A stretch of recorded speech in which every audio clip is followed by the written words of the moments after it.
Donc, on y va. Bienvenue à toutes et à tous. Donc, à cette première rencontre en visio, organisée par le collectif des 15, porté par la Chimère. Elisabeth Sénégas nous présentera tout ça un petit peu plus concrètement. Mon rôle, donc, moi, je suis Marianne. Je vais être chargée donc d'animer nos échanges pendant ce temps avec Étienne Klein.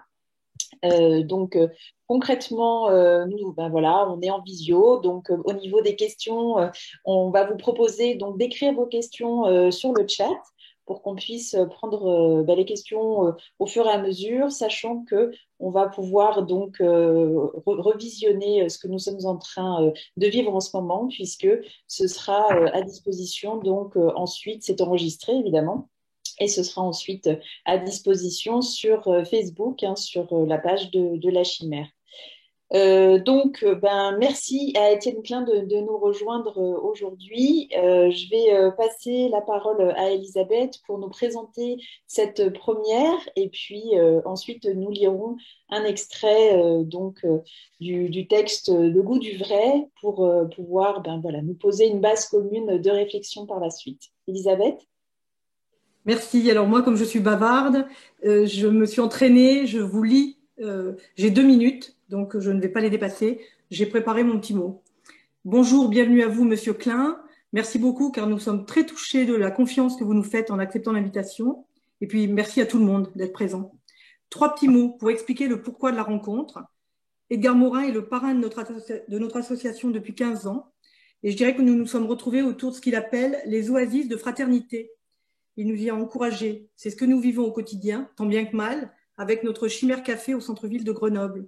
Accueillir l'autre, s'entraider, partager des moments conviviaux, inviter des auteurs qui nous aident à penser, à comprendre le monde, porter des projets ensemble avec des personnes issues d'horizons socioprofessionnels divers, comme cette première là, où on est un groupe de 15, très bigarré, je dirais.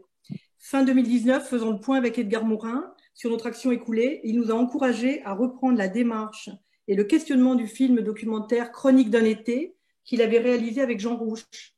C'est ce sur quoi nous travaillons depuis un an maintenant, et grâce à l'implication de Vincent Sorel, cinéaste universitaire, la réalisation du documentaire se fera à partir de cet été.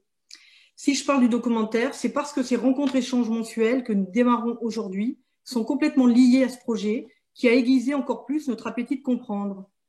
En 61, Jean Rouch et Edgar Morin demandaient aux Parisiens « Êtes-vous heureux ? Comment vous débrouillez-vous avec la vie ?» Question posée dans un contexte particulier, avec la guerre d'Algérie.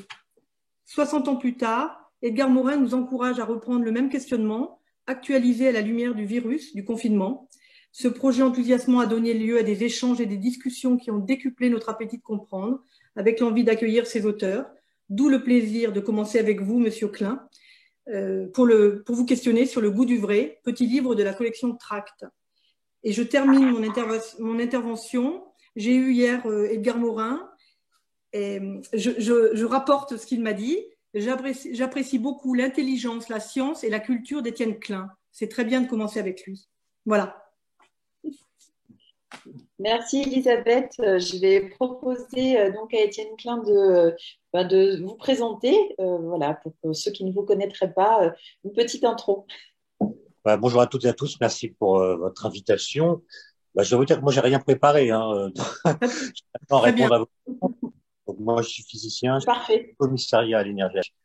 Et il y a quelque temps, j'ai fondé un laboratoire un peu particulier qui s'appelle le LARCIM, au sein duquel collaborent des physiciens et des philosophes pour examiner toutes sortes de questions, notamment comment prendre en compte philosophiquement les résultats qu'obtiennent les physiciens dans leur domaine sur des questions qui sont dites par des mots qui sont communs aux deux disciplines. Par exemple, le mot temps est un mot dont parlent les philosophes, dont parlent également les physiciens.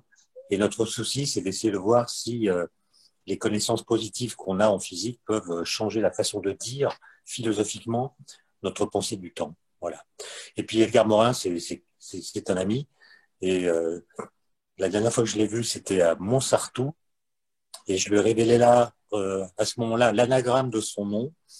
Et ça lui a pas plu, parce que l'anagramme des Morin, l'anagramme d'Edgar Morin, c'est Marie Grondet. Marie Grondet, et comme il était là avec sa femme, ça a été un peu spécial, mais tout s'est arrangé. Bien, je vais proposer à Chantal de nous lire un extrait, pour le coup, du goût du vrai, pour voilà, nous permettre de rentrer dans la réflexion commune. Chantal? Alors, voici l'extrait. Un jour, lors d'un débat public dans le grand amphithéâtre de la Sorbonne, j'eus l'innocence de citer pour exemple de vérité scientifique avérée la rotondité de la Terre. Une philosophe, professeure des universités à qui on ne la fait pas, m'a rétorqué le plus naturellement du monde: oui, mais on n'est pas à l'abri d'un nouvel Einstein qui nous démontrera qu'elle est plate. J'avais beau savoir que les vérités scientifiques sont changeantes, que certaines peuvent même être définitivement abandonnées. Le choc auditif fut violent. Ce que glissait au détour d'une phrase, dans un des lieux hautement symboliques de la transmission du savoir, cette enseignante adoubée de toutes parts, c'était tout simplement qu'il n'existe aucune vérité, hormis bien sûr celle consistant à affirmer que la vérité n'existe pas. Toute vérité, qu'elle soit seulement entreaperçue ou archi-démontrée, n'est que provisoire. Celle que nous croyons tenir aujourd'hui n'est probablement qu'illusion. Nos théories scientifiques, malgré leur succès, elles sont toujours susceptibles d'une remise en question radicale. L'observation des phénomènes, ce que voient et photographient depuis l'espace nos satellites, nos astronautes, cette Terre apparemment ronde et plutôt bleue, n'est peut-être qu'un leurre, une chimère de rotondité. Que les deux viennent à converger, théorie, observation, ne dit strictement rien de la réalité. Qui sait? Peut-être les morts de la Covid-19 sont-ils, tel le chat de Schrödinger, à la fois mort et vivant. Je dois l'avouer, l'ultra-relativisme, lorsqu'il se hisse à de telles altitudes, me laisse pantois. D'ailleurs, sur le moment, je n'ai guère su quoi dire. D'autant que la référence faite à un nouvel Einstein m'avait elle-même estomaqué, car que fallait-il entendre? Que si la Terre est aujourd'hui considérée comme ronde par nous autres humains, c'est seulement parce que nous ne disposons pas encore de la théorie géniale qui révélera qu'elle ne l'est point? Fallait y penser. Notre intelligence bornée n'aurait pas encore atteint la lucidité conceptuelle qui lui permettra d'enfin reconnaître la platitude de notre planète. Je n'ose plus dire globe. Quel suspense. Mon impatience, je dois dire, est à son comble. Reste que ce petit incident a eu le mérite de me pousser a posteriori dans mes retranchements. Et pour commencer, nous voudrions, Monsieur Klein, vous adresser la question qui termine cet extrait. Qu'est-ce que la science nous permet finalement d'affirmer à propos de la réalité? Oula, c'est une vaste question. Bon, merci pour cette lecture que j'ai écoutée avec attention. Et c'est vrai que entendre un texte lu, c'est autre chose que de lire soi-même. Hein. J'ai l'impression que c'était un texte convaincant quand vous. Mais oui, alors, je vais répondre à votre question, mais avant, je voudrais revenir sur cette anecdote parce que, en fait, après coup, j'ai réfléchi, je me suis demandé pourquoi j'avais été choqué. D'ailleurs, j'étais pas tout seul, il y avait avec moi un sociologue qui était également choqué, et ni lui ni moi n'avons su quoi dire. Et je pense qu'il y avait deux choses en fait. Il y avait d'abord la référence à Einstein, c'est-à-dire l'idée que il nous manquerait un argument de physique théorique, non pas d'observation, non, de physique théorique, une sorte d'idée, de concept qui nous manquerait. Et comme il nous manque, nous ne pourrions pas affirmer qu'elle est plate. Et je trouvais ça absolument incroyable. Et puis l'autre chose, c'est que cette personne que je n'ai pas nommée, que j'ai rencontrée d'ailleurs à nouveau il y a récemment et qui visiblement ne s'est pas reconnue, ou alors n'a pas lu le livre, je sais pas, euh, elle est professeure. Elle est professeure. Et la question, parce que moi, on peut défendre un scepticisme absolu. Hein. On a le droit de douter de tout, de remettre en cause les évidences les plus sûres. Ma condition d'être cohérent. Or, quand on est professeur et qu'on adhère à un tel relativisme absolu, la question est, que peut-on enseigner? C'est-à-dire, qu'est-ce qui est digne d'être enseigné si rien ne mérite d'être enseigné? C'est un peu cette contradiction-là que je crois il faut signaler. Et maintenant, mon propos dans ce texte n'était pas de me moquer des gens qui pensent que la Terre est plate. Parce qu'en fait, nous qui savons tous qu'elle est ronde, eh bien, nous sommes en général bien incapables de dire comment, dans l'histoire des idées, on a découvert qu'elle était ronde. Quels étaient les arguments des uns et des autres qui ont fait que très vite, Aristote en parle, avant lui d'autres en parlaient. Enfin, il y a toujours eu des gens qui savaient que la Terre était ronde, grâce aux éclipses lunaires, grâce à d'autres phénomènes. Et la question, c'est comment ils l'ont su. Et comme nous ne sommes pas capables de dire comment ils l'ont su, eh bien, nous accueillons cette vérité, entre guillemets, un peu comme une croyance, et non pas comme une connaissance qui a été démontrée dans l'histoire des idées, et grâce à ce qu'on pourrait appeler des preuves qui empêchent de la remettre en cause facilement. Maintenant, pour répondre à votre question, brièvement, moi je dirais que la science ne décrit pas la réalité, mais qu'on ne peut pas comprendre son efficacité opératoire sans imaginer qu'elle a à voir avec quelque chose qui a à voir avec le réel.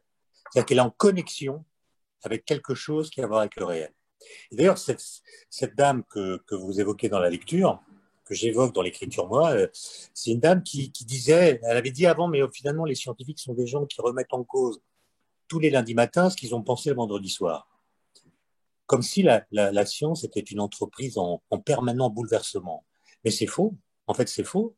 C'est-à-dire que si vous prenez la physique, et je ne parlerai pas d'autres disciplines que je connais mal, mais si vous prenez la physique, depuis les années 20 du siècle passé, il n'y a pas eu de révolution. C'est-à-dire que les physiciens d'aujourd'hui utilisent les théories physiques qui ont été mises sur pied au début du XXe siècle, soit la relativité générale d'Einstein pour la gravitation, soit la mécanique quantique pour les autres interactions fondamentales. Et aujourd'hui, on a beaucoup de données, énormément de données nouvelles que n'avaient pas les pères fondateurs. Et ces données nouvelles n'ont pas remis en cause les principes sur lesquels s'appuient ces théories. Et c'est ça qui est absolument, je trouve, extraordinaire, c'est que la physique contemporaine, elle est née d'un point de vue théorique grâce à des gens qui n'avaient pas de données. Einstein, en 1915, quand il écrit les équations de la relativité générale, on ne sait même pas qu'il y a d'autres galaxies que la nôtre, on ne sait pas que l'univers est en expansion, on ne sait pas d'où vient que les étoiles brillent. Et il écrit des équations qui sont celles de la cosmologie contemporaine. Pareil pour la physique quantique, quand elle se met sur pied, on connaît le proton, l'électron, pas encore le neutron, pas les interactions nucléaires, et les principes sont là.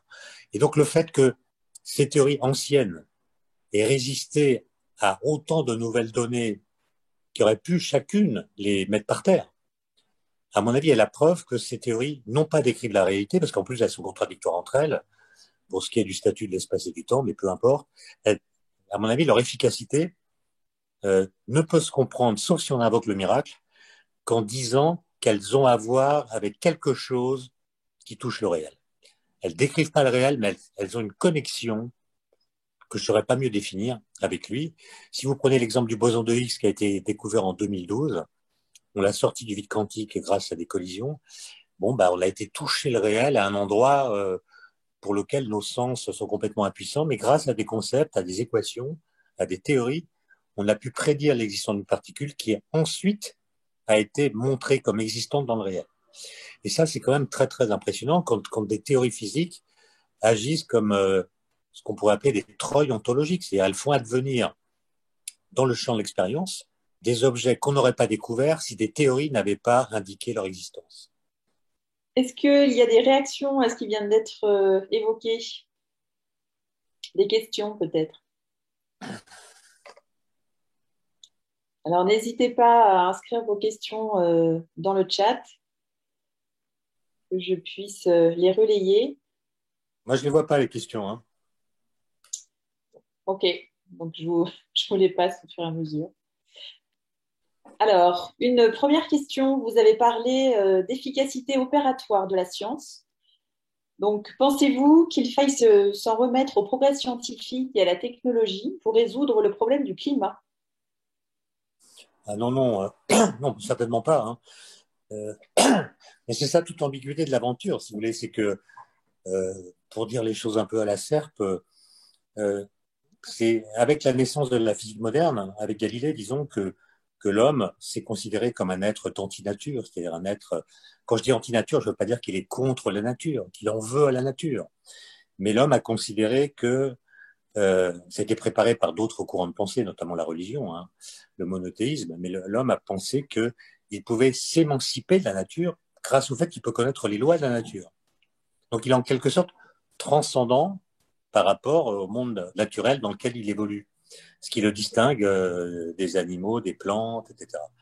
Et ça a permis à la science de donner à l'homme des moyens d'émancipation, en effet, avec des cartes, se rendre comme maître et possesseur de la nature. Enfin, vous connaissez l'affaire. Et simplement, dans l'idée de Galilée, telle qu'elle a été interprétée par ceux qui l'ont suivie, la nature est une sorte de réservoir infini qui ne rétroagit pas à nos actions. Et ce qu'on comprend, ce qu'on a compris grâce aux problèmes de climat et à d'autres problèmes, c'est qu'en fait, il y a une rétroaction de la nature. La nature est modifiée par nous-mêmes, de sorte que ce découplage qu'on avait cru absolu apparaît comme étant tout à fait relatif. Nous sommes des êtres de nature. Et je ne crois pas qu'on va résoudre le problème du climat par de la simple technologie. Il va falloir changer nos modes de vie. Enfin, je pense qu'on est à peu près tous d'accord là-dessus. Mais il me semble qu'il y a une sorte d'enjeu philosophique à garantir, à savoir que, certes, nous avons été dans une forme de domination excessive, grâce à notre connaissance partielle des lois de la nature. Donc, nous comprenons aujourd'hui que nous ne sommes pas des êtres d'antinature, parce que nous faisons partie intégrante de ce monde-là. On ne peut pas s'en sortir. On est dépendant de notre environnement. Mais en même temps, on a été capable de découvrir des lois de la nature. Et donc, à mon avis, tout l'enjeu, c'est d'arriver à ne pas liquider la science au motif d'un mauvais usage du monde. Et la science nous a aidés à exercer une forme de domination qu'il faut corriger, on est d'accord, mais ça ne veut pas dire que la science qui a permis cela soit fausse. Et donc, il faut à la fois réfléchir à nos comportements, à nos modes de vie, à nos excès, à notre hubris, tout en ne cédant pas à un relativisme trop fort qui consisterait à dire la science nous permet de faire des choses que nous ne devrions pas faire, c'est la preuve qu'elle est fausse. Non, elle a raison, c'est nous qui sommes dans des comportements excessifs. Et je ne crois pas que on ne réglera les problèmes de climat, ni même les problèmes d'énergie, simplement par de la technologie. Donc peut-être allons vers un meilleur usage de la science alors. Absolument, mais vous voyez que c'est très difficile de décider collectivement et de façon démocratique le type de compagnonnage que nous voulons faire avec la technologie. On n'y arrive pas. Chaque fois qu'il y a un débat, c'est polarisé, c'est une guerre de tranchées. On observe en France une assez forte décorrélation entre la militance et la compétence sur les questions technologiques. Quand je parle de militance, c'est pour ou contre. Hein. On peut être pour le nucléaire sans connaître le nucléaire, on peut être contre le nucléaire sans connaître le nucléaire. Vous habitez à Grenoble, et là, je sais qu'à Grenoble, il y a des compétences particulières en matière de 5G. Mais vous voyez, la 5G, en tout cas dans les médias, les gens qui s'expriment sur la 5G ne sont pas des gens très compétents sur la 5G en général. Autrement dit, les technologies ont une sorte de halo symbolique, une sorte de lumière qu'elles émettent et qui va permettre de les juger sans les connaître. Qu'est-ce que c'est que concrètement, matériellement, objectivement que la 5G? C'est assez compliqué. Et donc, on va juger de cette technologie à partir de son rayonnement symbolique. Un dira que ça permet de voir des films pornographiques dans les ascenseurs. Un autre dira que ça permet d'opérer des malades à distance. Et donc, chacun va fabriquer un récit qui va connoter symboliquement la technologie. Et c'est ce récit qui va déterminer le jugement que nous portons sur elle. Je pense qu'à un moment, il faut quand même définir de quoi on parle. Et je crois que il y a une nouvelle forme d'ingénierie sociale à mettre sur pied, par laquelle on déciderait à l'avance, dans les débats, quelle part on donne à l'expertise, parce qu'à un moment, il faut quand même dire de quoi on parle, quelle est la part qu'on accorde à la discussion démocratique, et quelle est la part qu'on accorde à la décision politique. Et moi, je n'ai pas connaissance de situation en France où ce genre de débat a eu lieu. Il y a eu un débat sur les nanotechnologies qui avait d'ailleurs commencé par une réunion très houleuse à Grenoble et qui a été un fiasco. En 2019, il y a eu un débat sur les déchets nucléaires qui, pour les mêmes raisons, a été un fiasco. Et je pense qu'une des raisons, c'est que les gens modérés ou les gens indifférents ne s'intéressent pas au débat. Et si on voulait que le débat en question soit vraiment éclairé, il faudrait que les gens modérés s'engagent sans modération. et posent des questions aux experts, fassent au moins au début semblant de s'intéresser, et puis à mesure qu'ils progresseront, ils s'intéresseront davantage, etc. Et à la fin, on pourrait faire de véritables débats. Et moi, je vous rappelle l'étymologie du verbe débattre, hein. C'est un mot du XIIe siècle. Débattre, ça veut dire ce qu'il faut faire pour ne pas se battre. Pour ne pas se... Ça veut dire laisser parler l'autre, argumenter, pratiquer ce qu'on pourrait appeler une politesse de l'esprit. Alors, vous voyez, ce qu'on appelle un débat à la télévision, c'est pas du tout ça. C'est on prend des gens dont on connaît les positions en général radicales, on les choisit parce que leurs positions sont opposées et on attend de la discussion une forme de clash qui va polariser l'intention, faire du buzz, etc. Mais c'est ça qu'on appelle à tort un débat, alors que c'est la contradiction effective de ce qu'un débat réclame comme type d'organisation et de comportement. Autre question proposée. J'entends souvent aujourd'hui que les mathématiques précèdent les découvertes scientifiques, c'est-à-dire qu'on développe des ensembles d'équations auxquelles on cherche ensuite une application en physique. On obtient ainsi des réponses, puis on cherche des questions qui s'y réfèrent. Qu'en pensez-vous?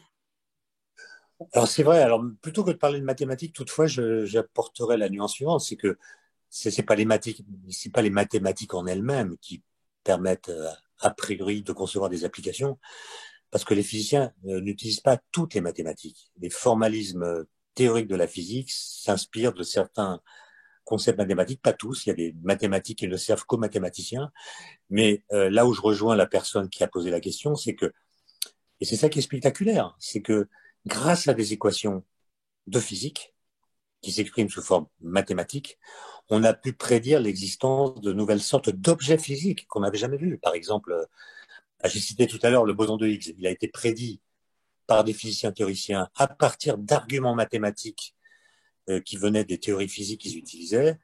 Il a été prédit en 1964 et il a été détecté en 2012, après pas mal 48 ans donc de recherche longtemps infructueuse. Un exemple encore plus spectaculaire, c'est les ondes gravitationnelles qui ont été prédites par Einstein en 1916 et qui ont été détectées pour la première fois en 2015, donc un siècle après leur prédiction théorique. Ça, c'est très impressionnant. C'est très impressionnant. Ça veut dire que sans les équations d'Einstein, on n'aurait jamais détecté les ondes gravitationnelles. Et d'ailleurs, c'est un exercice de pensée intéressant. Imaginez qu'aujourd'hui, on ait toutes les données qu'on a, recueillies par des accélérateurs, des télescopes, des satellites, enfin, on a tout, quoi. Toutes les données, on les a. Mais on n'a pas les équations d'Einstein. Est-ce que vous pensez qu'un algorithme serait capable, à partir des données, d'inférer les équations? Sans doute que non. Ça veut dire que faire de la physique, c'est pas simplement pratiquer une sorte de bureaucratie des apparences.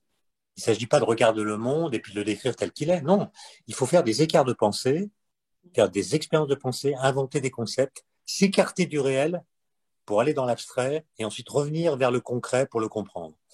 Et c'est ça que je trouve merveilleux. Et c'est pour cela que je pense que l'intelligence artificielle ne fera jamais de physique comme les humains. Parce qu'elle, elle gère des données et elle n'interroge pas, en s'écartant d'elle, la signification de ces données. Et à mon avis, elle ne peut donc pas faire d'avancées, sinon simplement dire les régularités qu'elle observe dans les données qu'on lui procure. Par rapport à cette question, justement, ce rapport au réel, une question qui nous est proposée, est-ce que les différentes sciences sont les seules à entrer en connexion avec le réel? Et en quoi l'art, le spirituel, et aussi le politique ou le stratégique, l'intuition, contribuent au goût du vrai? Ben, tout ça y contribue d'une façon ou d'une autre, hein. Je veux dire par là que aucun scientifique n'est objectif. Tout scientifique est humain, il a une subjectivité, il a des émotions, il a des croyances, il a parfois des idéologies, et donc le rapport qu'il a avec le réel n'est jamais direct. Ce qui fait l'objectivité de la science, c'est pas le fait que les scientifiques soient objectifs, c'est le fait que pour la plupart d'entre eux, ils sont honnêtes. Honnêtes, ça veut dire ils jouent le jeu de la science en présentant les résultats qu'ils ont obtenus à partir d'une question qu'ils se sont posée et qu'ils ont tenté de résoudre. Ils présentent leurs résultats à d'autres scientifiques qui travaillent sur les mêmes questions. Et donc, il y a des discussions. Et à l'issue de ces discussions, si tout se passe bien, il y a un accord qui apparaît et qui fait qu'on peut prétendre avoir fait parler un bout du réel. Mais évidemment, les émotions, les situations, les discussions qu'on peut avoir peuvent être des germes pour les idées. Si je prends l'exemple d'Einstein, Einstein, il a donné une interview à la toute fin de sa vie, quand il avait 74 ans, donc en 1954, un an avant sa mort, et il a répondu à une question que lui posait un historien qui lui demandait comment est-ce que vous avez vos idées en général. Et Einstein avait répondu moi j'ai une pensée musculaire. C'est-à-dire les idées me viennent quand j'imagine mon corps dans une certaine situation, j'imagine que certaine loi physique est vraie et j'essaie de ressentir ce que ressentirait mon corps s'il était mis dans la situation que j'ai imaginée. Par exemple, si je suis en chute libre, qu'est-ce que je vais sentir? Alors, il n'a pas fait l'expérience en jetant par la fenêtre. Il a simplement réfléchi en disant, mais si je suis en chute libre, bah, comme tous les objets tombent à la même vitesse, si je prends un cigare et que je lâche pendant ma chute, bien qu'il n'ait pas la même masse que moi, il va tomber à la même vitesse que moi. Donc, je vais voir le cigare en lévitation par rapport à moi, alors même que je suis en train de tomber. Et ça lui a donné une idée incroyable qui a été le germe de la théorie de la relativité générale qu'il a publiée en 1915 et qui était une nouvelle théorie de la gravitation. Et donc, les idées, on ne sait pas trop d'où elles sortent, en fait. La question de savoir d'où sortent les idées, comment elles se fabriquent, dans l'activité cérébrale générale, c'est pas du tout simple. Les gens parlent d'Eureka. Alors, quand vous lisez les textes des mathématiciens qui parlent du moment où ils comprennent, il y a des textes fameux de Gauss, d'Ampère, de Poincaré et de quelques autres qui expliquent qu'il y a eu un moment dans leur pensée qui a séparé l'avant et l'après de façon radicale. Mais quand vous les lisez et que vous essayez de comprendre à partir de ce qu'ils disent ce qui s'est réellement passé dans ce moment, ils sont incapables de le dire.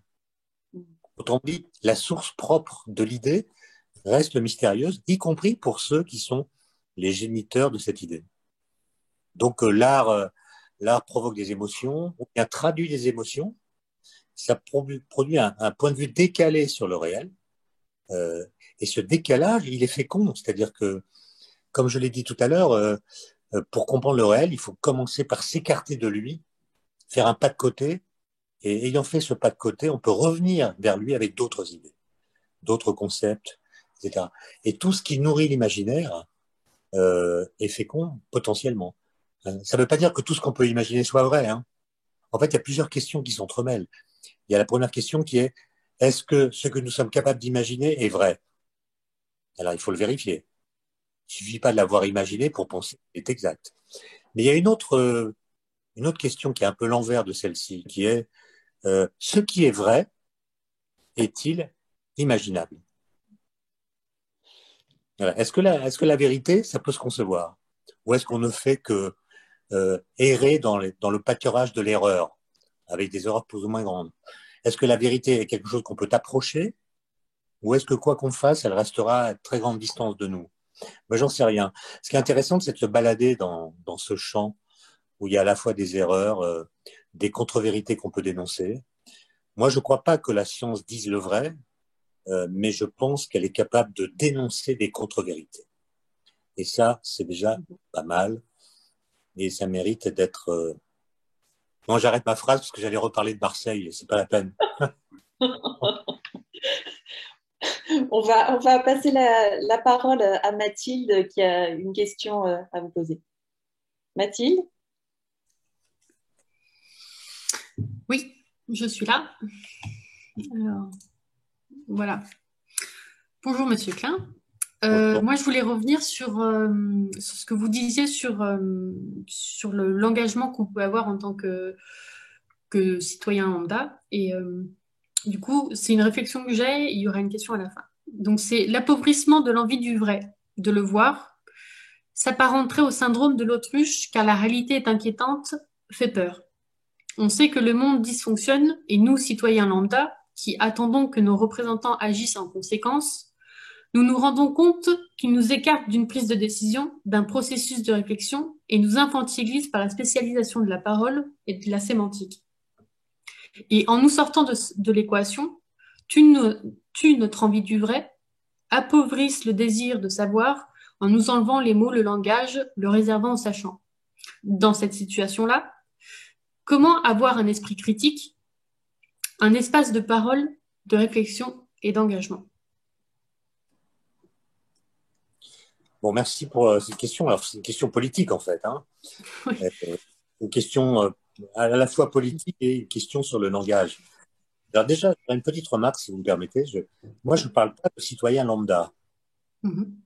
Parce que dès que vous utilisez cette expression, vous pensez à une sorte de hiérarchie dans la société. Il n'y a pas de citoyen lambda, il y a des citoyens.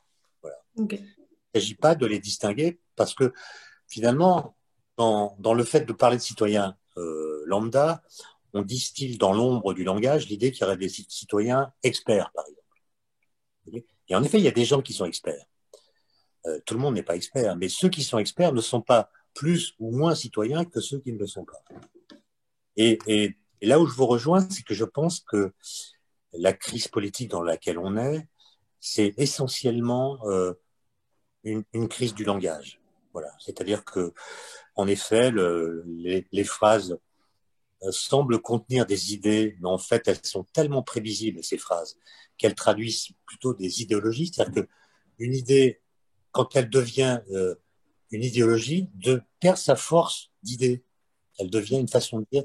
Et vous savez très bien que, enfin, vous faites l'exercice quand vous assistez à des débats politiques. Moi, parfois, je fais ça et j'essaie de prédire ce que va dire un tel ou tel au moment où on va lui poser la question. Et je suis quasiment jamais surpris. Donc, je pense que s'il y a un salut de la politique, ce serait qu'on arrive à, ensemble, décoïncider. Alors, je dis décoïncider parce que c'est le sujet de l'émission que je vais faire avec François Julien dans 1 heure, mais qu'on arrive à faire décoïncider notre pensée de nos habitudes de dire. Et donc, je pense que la solution n'est pas du tout simple à trouver, encore moins à construire. Mais moi, je pense que voilà, je suis insatisfait du langage politique, qui manque d'argumentation, qui manque d'élaboration, qui manque de finesse. Et j'espère qu'on arrivera un jour à trouver un moyen d'élaborer par la discussion une sorte de monde commun. Et je pense que les gens seraient plutôt d'accord pour y participer, pour s'y intéresser. Et ce qui freine un peu, c'est... Alors, je sais qu'à Grenoble, vous êtes très, très intéressé par les questions du numérique. Mais vous voyez que le numérique, il a montré toute son ambivalence pendant le confinement. Et il le montre encore quand on est comme ça en visio. C'est-à-dire que le numérique, il nous permet de rester connectés avec nos proches sans risquer d'être infectés. Il nous permet de télétravailler, il nous permet de nous soigner à distance, même si on est bloqué chez soi, etc. Donc, il a toutes sortes d'avantages comme cela, mais en même temps, on voit bien que la République a besoin d'une incarnation physique. Il faut être présent, il faut être ensemble pour avoir l'idée d'un monde commun. Or, avec le numérique, on fabrique une sorte de nouvel individu contemporain, c'est-à-dire en quelques clics, vous pouvez fabriquer votre chez-soi idéologique, c'est-à-dire un monde à vous, au sein duquel vous allez rencontrer des gens qui pensent à peu près comme vous, et en plus des algorithmes qui, voyant que vous êtes là, vont vous apporter des informations qui agiront sur vous comme des biais de confirmation. Enfin, vous connaissez, à mon avis, tout ça par cœur. Et ça veut dire que cette société, au sein de laquelle, si on entre en République, on devrait fabriquer un monde commun, en réalité, elle se stratifie en couches cognitives qui ne communiquent pas entre elles. Avant, moi je parle quand j'étais jeune, hein. Quand j'étais jeune, la société, elle était pensée en termes de classe sociale. Il y avait des classes sociales qui se fréquentaient plus ou moins, mais en tout cas qui s'affrontaient politiquement, qui étaient défendues par les uns par les autres, par des partis politiques. Et on avait, malgré ces disputes, l'impression, c'est en tout cas le souvenir que j'en ai, d'appartenir à la même société. même si cette société était clivée, était hiérarchisée, était inégalitaire en termes de pouvoir d'achat, de connaissances, de statut social. On est d'accord là-dessus. Mais aujourd'hui, c'est plutôt que de classe sociale, moi j'ai l'impression que c'est des gens nous sommes des communautés numériques qui fréquentons des communautés numériques qui nous correspondent et dont les valeurs nous apparaissent plus importantes que celles que distillerait, s'il était pris au sérieux, le contrat social, au sens de Rousseau. C'est-à-dire, je ne sais pas si vous avez lu Tocqueville, mais Tocqueville disait ce qui menace la démocratie, c'est en fait l'instauration de ce qu'il appelait des petites sociétés. Des petites sociétés. Des petites sociétés à l'intérieur de la société qui restent entre elles, qui s'auto-alimentent en arguments, qui renforcent leurs convictions, leurs croyances, et qui ne communiquent pas avec les autres petites sociétés. Et il me semble que le numérique, je dis pas qu'il réalise ça, mais en tout cas, il y a ce danger-là qu'on sent poindre et qui fait que la construction d'un monde commun n'apparaît pas aussi facile à faire qu'on a pu penser. Et évidemment, on peut dire tout le mal qu'on veut des politiques, hein, mais normalement, un politique digne de ce nom, c'est quelqu'un qui a le souci des valeurs collectives, des valeurs du contrat social. Donc on peut les critiquer, mais normalement, ils ont ce souci-là, ce qui n'est pas le cas de tous les citoyens. Il y a des citoyens, j'en connais, pour qui les valeurs de leur communauté sont plus importantes que les valeurs du contrat social. Et vous en connaissez certainement aussi. Et je pense que le défi, c'est de considérer que les valeurs du contrat social, nous sommes dans le même monde, c'est ça qui nous définit, on est dans la même république, c'est ça notre première définition. Avant de mettre en avant d'autres particularités que chacun peut avoir, ces valeurs sont plus importantes, ont plus de valeur, si j'ose dire, que les valeurs des communautés dans lesquelles nous sommes à notre aise. Et sans vouloir refaire l'histoire des mois précédents, vous voyez bien que, en fait, il y a deux conceptions opposées de la République. Il y a la conception que défendait Bergson, qui disait, la République, c'est un endroit où on pratique la politesse de l'esprit. C'est-à-dire, je dois pouvoir discuter avec n'importe qui, lui dire ce que je pense, ce que je fais, et lui-même pourra m'expliquer ce qu'il pense et ce qu'il fait. Et on le fera dans une sorte d'esprit de fraternité, parce que nous sommes de la même société. Okay. Évidemment, cette définition de la République est complètement idéale. On en est très loin. Puis il y a une autre conception qui est de dire c'est tout le contraire. La République, elle rassemble des gens qui n'ont pas les mêmes connaissances, qui n'ont pas les mêmes histoires, qui n'ont pas la même culture, qui n'ont pas les mêmes religions.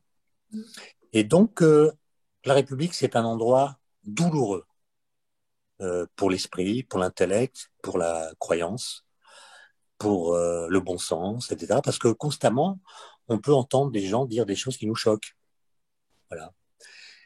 Eh bien, la seule façon d'échapper à cette conception, disons, violente de la République, c'est le communautarisme. Et vous voyez, moi, je pense qu'une République, elle peut pas être comme personne l'avait envisagé, parce qu'on n'en est pas là. On en est même très loin. Et je pense qu'il faut accepter en République d'être choqué. Voilà. Et on doit pouvoir choquer sans se confondre en excuses, parce que ça fait partie du jeu. On peut ne pas apprécier les gens qui choquent, évidemment. Mais si on demande à chacun de respecter les sensibilités des uns et des autres, eh bien, on arrivera à ce qu'il y ait pour chacun la tentation de se retrancher dans sa communauté pour ne plus être malmené. Moi, j'ai un copain qui est allé enseigner aux États-Unis, donc c'est un professeur, et là-bas, il y a des formations pour certains professeurs dans certaines universités à ce qu'on appelle l'épidémie des sensibilités. Par exemple, si vous enseignez la théorie de Darwin, vous allez pouvoir choquer des étudiants qui sont créationnistes. Et donc, on vous explique que vous ne devez pas trop les choquer, vous devez mettre au crédit de leur... s'ils sont sincères, par exemple, dans leurs croyances, vous ne pouvez pas vous moquer de leurs croyances. Bon. Et ça, à mon avis, ça conduit à une forme de relativisme qui est destructeur pour l'idée même de République. Est-ce qu'il pose la question de la transmission, pour le coup?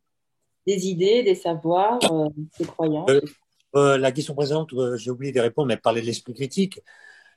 Tout le monde parle de l'esprit critique, tout le monde le défend, tout le monde réclame qu'il soit enseigné même à l'école. Mais tout tout dépend de ce qu'on appelle l'esprit critique. Moi, je pense que l'esprit critique, c'est exactement comme le cholestérol, hein. Il y a le bon et le mauvais. Le mauvais, c'est celui qui vous incite à tout critiquer. Euh, Tout ce que vous entendez est critiquable parce qu'évidemment, aucune phrase n'est parfaite, aucune vérité n'est absolue. Et donc, vous avez le droit de critiquer tout ce qui est su, dit, pensé, etc. Mais ça, c'est ce qu'on appelle plutôt la critique en philosophie. Mais le véritable esprit critique, celui qui est, à mon avis, sain, c'est l'esprit critique qu'on adresse à sa propre pensée.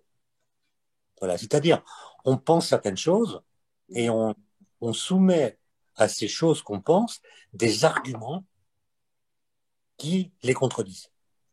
Et on voit si notre esprit est capable de résister à ces arguments. Et si oui, comment?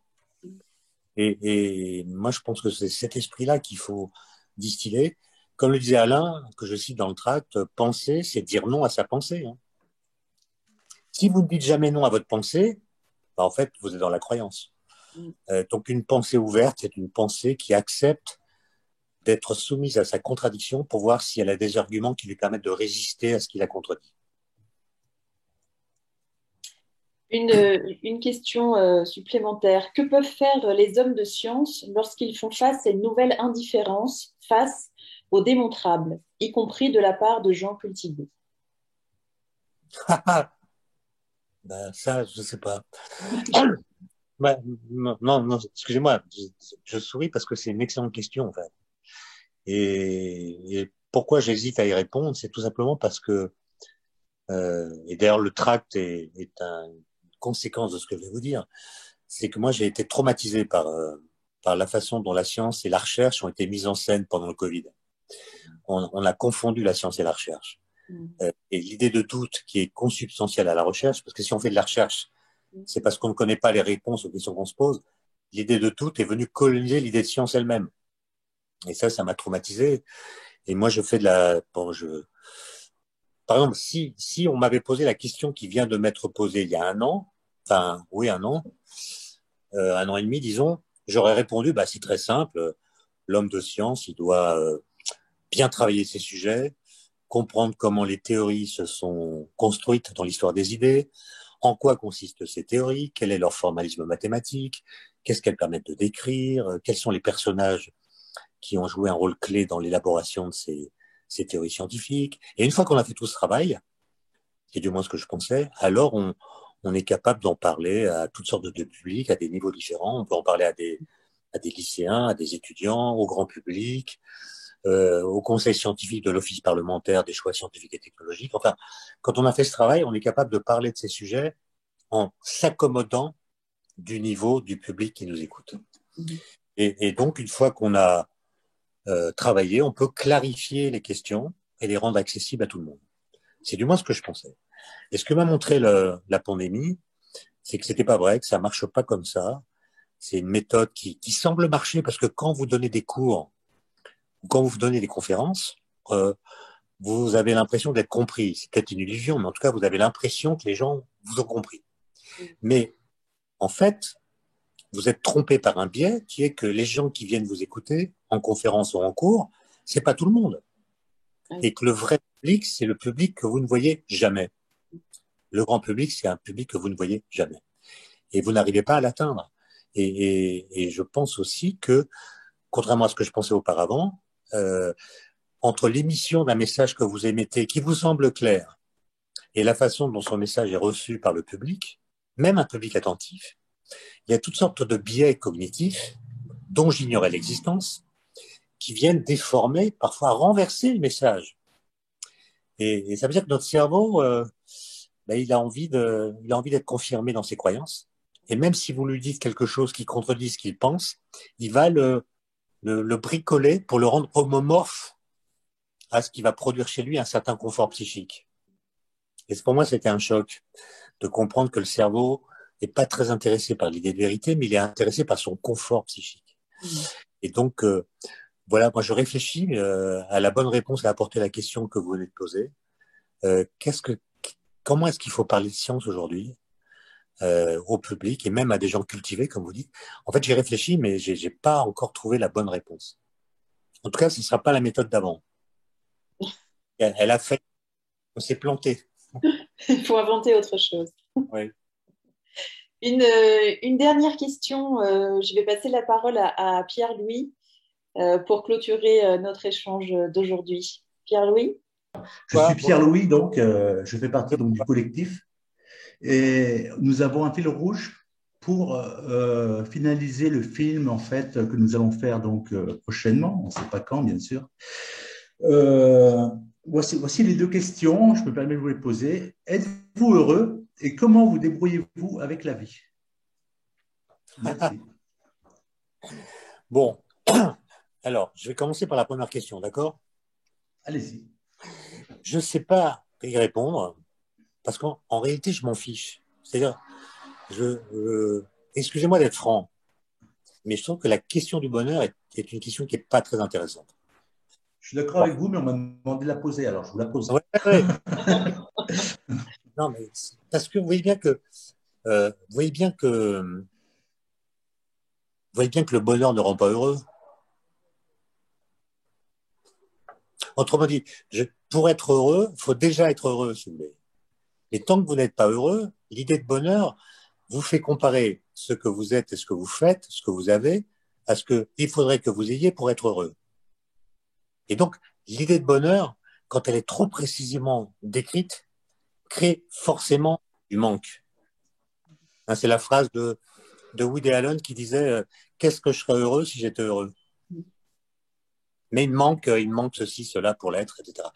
Et donc, on a une conception du bonheur qui est là pour distiller du manque et paradoxalement de l'insatisfaction. Et d'autre part, les gens que je connais qui sont arrivés à un stade où ils peuvent dire qu'ils sont heureux, d'ailleurs ils le disent, en fait sont paniqués par le fait que la peur de perdre ce bonheur vient contaminer l'idée même de bonheur. Vous voyez ce que je veux dire? Oui, le mot contaminé tombe à pic. Hein. Voilà, et donc, pour moi, la question c'est, est-ce que vous avez le sentiment d'exister? Est-ce que vous êtes vivant? Et est-ce que vous êtes réceptif à la joie? Voilà. C'est ça les questions intéressantes. L'idée de joie est bien plus importante à mon avis. C'est parce que j'ai lu Spinoza. Hein. Mais l'idée de joie est bien plus féconde et enrichissante et dopante que le bonheur qui est une espèce d'inertie dont on voit pas très bien de quelle fécondité elle pourrait être la source. Voilà. Donc moi je dirais que je suis vivant mais à mort quoi. D'accord, merci pour cette réponse. Et comment vous débrouillez-vous avec la vie donc? Bah, écoutez, ça va, j'ai pas d'arthrose, je peux aller en montagne. D'ailleurs, on vous attend alors à Grenoble. Bah oui, il y a de la... Il paraît que c'est génial, non? Ouais. Je vais aller à Chamonix bientôt. Mais non, sérieusement, vous savez, Aristote, il avait deux mots pour dire la vie, le fait de vivre. Il y avait d'une part ce qu'il appelait Zoé, qui est la vie un peu végétative. On est vivant, mais voilà, on vit. Et puis l'autre mot, c'était bios, qui est vraiment vivre au sens de avoir conscience d'être vivant, insérer sa vie dans un récit, avoir une mémoire, des projets, etc. Et moi, je pense que voilà, exister, c'est plus fort que vivre, parce que dans exister, il y a ex. Donc on sort de quelque chose. La question, c'est de quoi? Et ben, à mon avis, exister, c'est sortir de ses routines, c'est-à-dire, pour le dire vulgairement, c'est aller se faire voir ailleurs pour vérifier qu'on existe aussi et encore. Voilà. Et de ce point de vue-là, je pense moi, ça va, quoi. Et puis sinon, mon modèle, comme vous savez, c'est Keith Richards, qui, dans ses concerts aujourd'hui, enfin, ceux d'avant le confinement, et on voit bien, dans son attitude, que c'est un gars qui a compris deux ou trois choses sur la bonne façon de pactiser avec la condition humaine. Je ne sais pas exactement lesquelles, mais son exemple montre que c'est possible. Ouais. Il y aurait beaucoup à dire encore sur Keith Richards et les Rolling Stones, mais bon, on va arrêter. Merci en tout cas pour les réponses, M. Klein. Merci à vous. Bonne fin de journée. Bien, Étienne Klein, merci beaucoup pour ces échanges très, très inspirants de cet après-midi. Et la neige dans Grenoble. Ah, bah là, on est sous la neige. Ouais. Super. Bon, bah, la chance. On va... Au revoir. Merci beaucoup. Au revoir, merci C'est beaucoup. très beau. Merci beaucoup. Merci beaucoup. Au revoir, monsieur Klein. Merci à tous pour vos questions, vos participations. On espère que cet après-midi vous aura donné envie de retrouver les prochaines. On va essayer d'avoir un rythme mensuel de ces rencontres. Et puis, voilà, alors, est-ce que ce sera par Zoom? Est-ce que ce sera en présentiel? Ben, évidemment, on ne sait pas, pas plus que vous. On espère vous retrouver en tous les cas très bientôt. Vous pourrez donc retrouver toutes les informations qui seront envoyées par la Chimère et puis également sur la page Facebook de la Chimère. Merci à Arto, notre partenaire, hein, qui soutient cette démarche. Et puis, on vous retrouve très bientôt. Merci, au revoir, à bientôt.